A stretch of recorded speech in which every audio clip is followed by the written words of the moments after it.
Hello, everybody. Today I'm going to talk about the 1953 Flint Beecher tornado, an F5 tornado of huge magnitude. On Monday, June 8th, 1953, an exceptionally violent tornado struck the north side of Flint, Michigan, and the north suburb of Beecher, causing catastrophic damage and hundreds of casualties.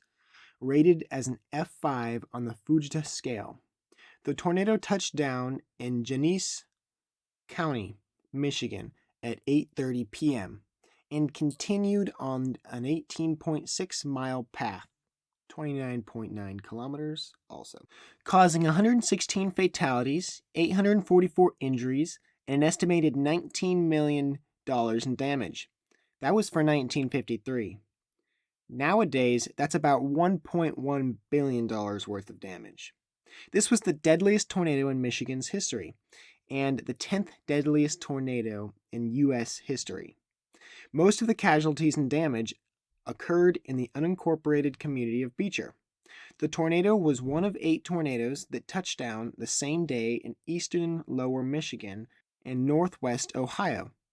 It was also part of the larger Flint-Worcester tornado outbreak that began over Nebraska and Iowa, before moving across the upper Great Lakes states and Ontario, and on to New York and New England, causing more deadly tornadoes.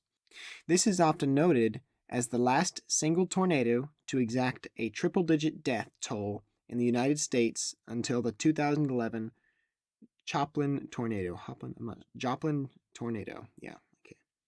event. Just prior to the tornado touching down, eyewitnesses' accounts recalled that an approaching thunderstorm with several intense lightning strikes turned the northwest sky a dark black-yellow-green color.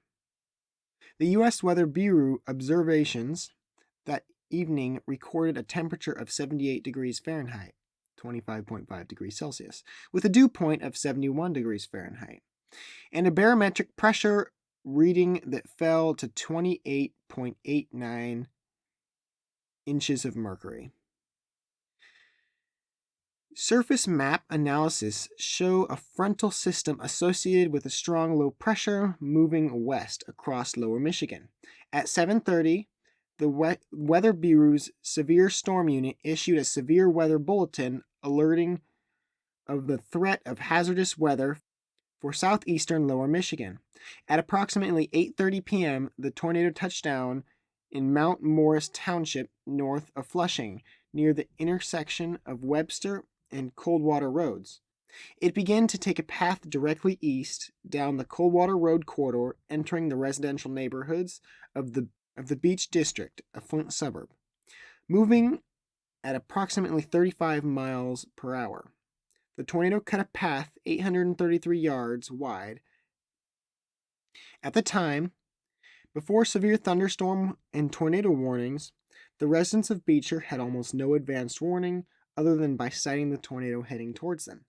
Victims recalled hearing the incredible roar from the tornado and seeing its black funnel before heading for shelter in home basements.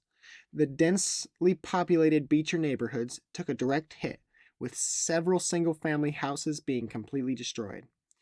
Witnesses recalled that the tornado's massive funnel resembled black smoke and was accompanied by smaller, multiple vortices. Others reported seeing fireballs within the debris of the tornado. Beecher High School was heavily damaged as it was also directly hit by the tornado. The tornado's path also came close to the North Flint Drive-In Theater. Patrons evacuated the drive-in in their vehicles.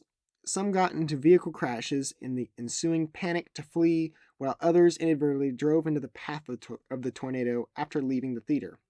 The theater itself received only minor damage. After leaving Beecher, the tornado took an east-northern path, following just south of the Flint River, where it ravaged farms, causing more casualties and destruction near the rural communities of Genesee, Richfield Center, and Columbiaville. The tornado stayed on the ground for 18.6 miles and finally dissipated north of Lapeer, near Five Lakes Road and Lapeer County, Deerfield Township. Within minutes, a second tornado formed near where the original Flint Beecher tornado left the ground. The tornado reached F4 wind speeds and continued east through rural farmlands in Lapeer and St. Clair counties, causing more injuries and damage before moving over Lake Huron. Aftermath. While most of the tornado's 18.6-mile path went through rural farmland, most of the devastation was concentrated in the Beecher district.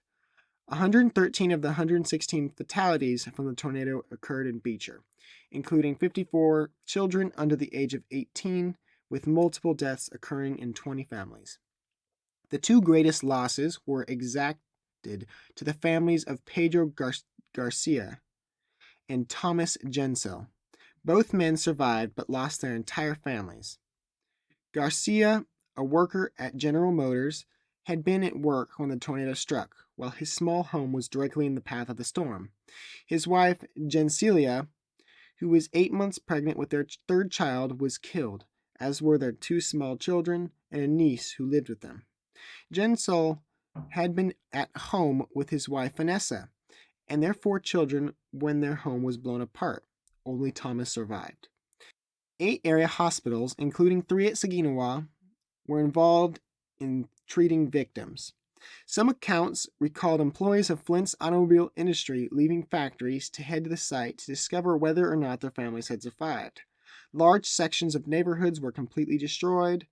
It was the last tornado to kill more than 100 people until it was surpassed by the Joplin, Missouri tornado on May 22nd, 2011. The last F5 tornado in Michigan was the Hudsonville-Standale tornado of April 3rd, 1956.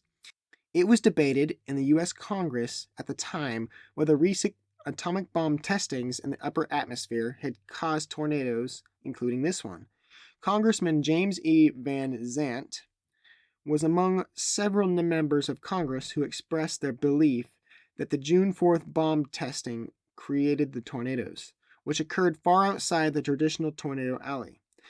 They demanded a response from the government.